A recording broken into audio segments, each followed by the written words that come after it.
বিসমিল্লাহির রহমানির রহিম। হে সমস্ত জগতবাসী, আজ আমি শামীম আলী আপনাদের সামনে যে আলোচনাগুলো নিয়ে আসলাম সেগুলো হলো কি, যে এখানে আপনি কাল পরশু কি স্বপ্ন দেখেছিলেন, এই স্বপ্নের মধ্যে কিন্তু আল্লাহ অনেক কিছু জানিয়ে থাকে যা আমরা ব্যাখ্যা করি না, যার ফলে আমরা বিপদগ্রস্ত হই। আর আল্লাহকে যদি বলি, আল্লাহও কিন্তু আমাদেরকে বলবে যে আমি তোমাদেরকে স্বপ্নের মাধ্যমে সাবধান করেছিলাম, তোমরা সাবধান হওনি।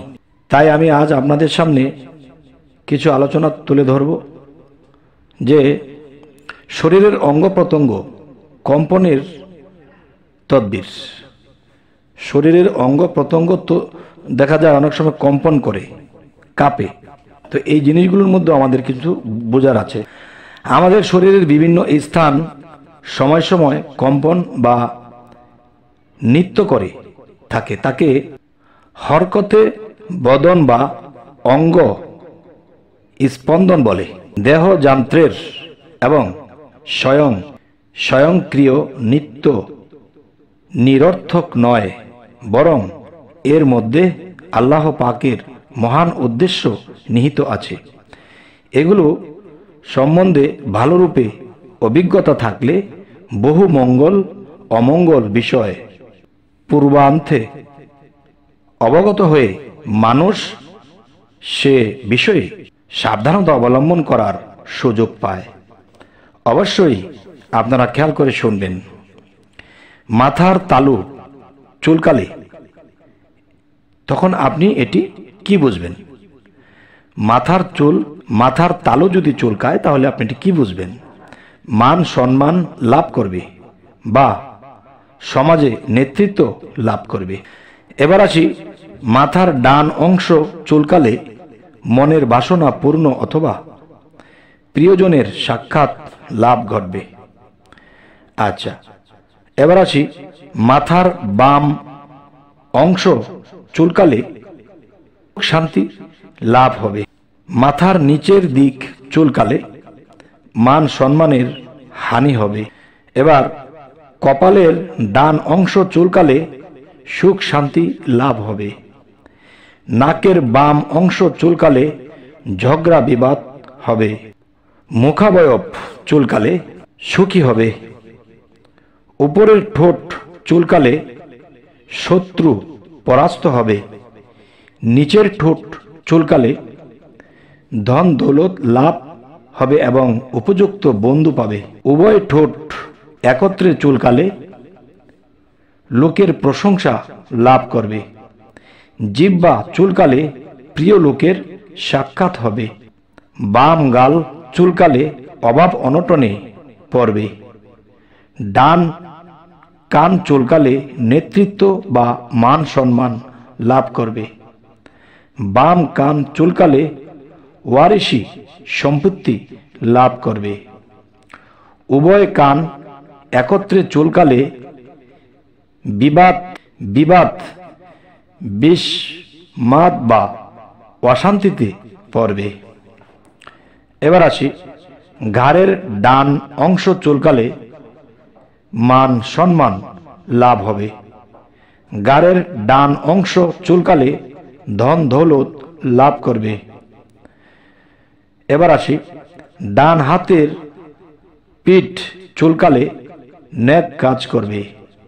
কপালের বাম অংশ চুলকালে ধন সম্পদ বা চিন্তা দূর হবে। ধন সম্পদ লাভ হবে এবং চিন্তা দূর হবে। কপালের মধ্যভাগের চুলকালে বিদেশ হতে সাফল্যের সাথে বাড়ি ফিরবে। ভ্রু চুলকালে ভাবনা চিন্তায় পড়বে। উভয় ভ্রুর মধ্যে চুলকালে মনের বাসনা পূর্ণ হবে। ডান চক্ষু চুলকালে আরম্ভ কাজ সফল হবে। ডান চক্ষুর উপরে চুলকালে ভবিষ্যতের কাজ সহজ হবে। বাম চক্ষু চুলকালে বিপদে পড়বে। নাভি চুলকালে প্রচুর ধন সম্পদ লাভ করবে। নাভির বাম অংশ চুলকালে ধনী লোকের সাহায্য লাভ করবে। নাভির ডান ভাগ চুলকালে কঠিন রোগ আক্রান্ত হবে। ডান রান চুলকালে রোজগারে বরকত ও শত্রু পরাস্ত হবে। বাম রান চুলকালে রোজগারে বরকত ও শত্রু পরাস্ত হবে। উভয় রান চুলকালে রোজগারে বরকত ও শত্রু পরাস্ত হবে। লজ্জাস্থান চুলকালে পদচ্যুতি বা অপমানিত হবে। ডান হাঁটু চুলকালে সুখ শান্তি লাভ করবে। বাম হাঁটু চুলকালে শত্রুতার প্রাপ্তি ঘটবে। ডান পায়ের গিরা চুলকালে রুজিতে বরকত হবে। ডান পায়ের পিঠ চুলকালে সুখ শান্তি লাভ করবে। বাম চক্ষু উপরে চুলকালে মনের বাসনা পূর্ণ হবে। বাম চক্ষুর নিচে চুলকালে শোকে বা দুঃখে পড়বে।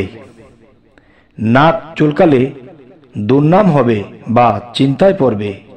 নাকের ডান অংশ চুলকালে বিবাদ বিশদভাবে হয়ে শান্তি স্থাপিত হবে। ডান হাতের তালু চুলকালে টাকা আসবে। ডান হাতের বাজু চুলকালে চিন্তায় পড়বে। ডান হাতের বৃদ্ধাঙ্গুলি চুলকালে উন্নতি হবে। ডান হাতের মধ্যমা আঙ্গুলি চুলকালে লোকের সাহায্য লাভ করবে। ডান হাতের অনামিকা আঙ্গুলি চুলকালে আল্লাহর রহমত লাভ করবে।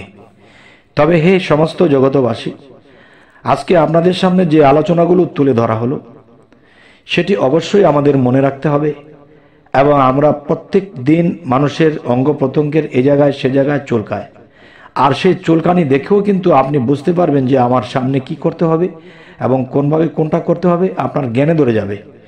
তাই বলবো, আমাদের এই চ্যানেলটিকে সাবস্ক্রাইব করে রাখবেন, পরবর্তী যেন ভালো ভালো আলোচনা এনে দিতে পারি। তো সকলেই ভালো থাকবেন।